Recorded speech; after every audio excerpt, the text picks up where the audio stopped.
Acabo de gravar Reels i he deixat les llametes i aquí era. Divendres 20 de gener. Ahir vaig acabar de revisar la correcció que em van passar. Va ser una tasca més laboriosa del que tenia previst. Adjunto unes imatges de la microcrisi que vaig passar. M'està inflant els ovaris aquesta correcció. No dic que la correctora no en sàpiga, però us juro que l'ha fet amb unes poques ganes. És que s'ha deixat moltes coses, o sigui, una correcció així no genera confiança. I no em pertoca a mi fer aquesta correcció, no a aquest nivell. Un autor mai s'ha de fer de corrector.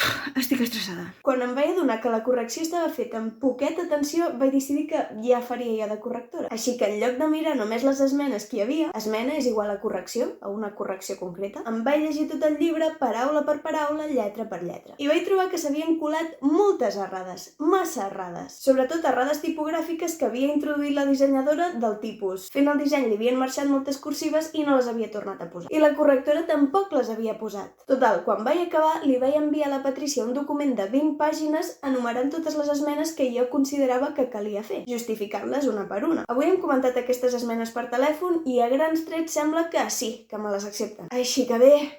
És que patia per si ja anàvem tard per introduir tots aquells canvis. I ja em veia el llibre tot ple d'errades d'aquestes que fan un toc increïble. Digue'm maniàtica, però jo vull que el meu llibre sigui tan perfecte com pugui. D'altra banda, aquest matí la Patrícia també m'ha deixat veure la coberta provisional del llibre. La coberta no és el mateix que la portada. La coberta és la portada, la contraportada, el llom i les solapes. Encara no us ensenyo la coberta de En nom de Punto Fabra perquè és provisional, però us avanço que a la contraportada hi sortirà la meva foto de perfil, la il·lustració que va fer la Xènia, i a una solapa hi sortirà la meva biografia amb una foto que és la que passo absolutament sempre que em demanen una foto meva. Una foto que em va fer la meva amiga Núria un dia random que vam sortir a passejar pel poble. És el que tinc de perfil de WhatsApp i tot, perquè és que jo què sé, no tinc més fotos, jo normalment no em faig fotos i és l'única foto meva relativament actual que m'agrada prou. No sé per què us estic explicant això. Fins aquí.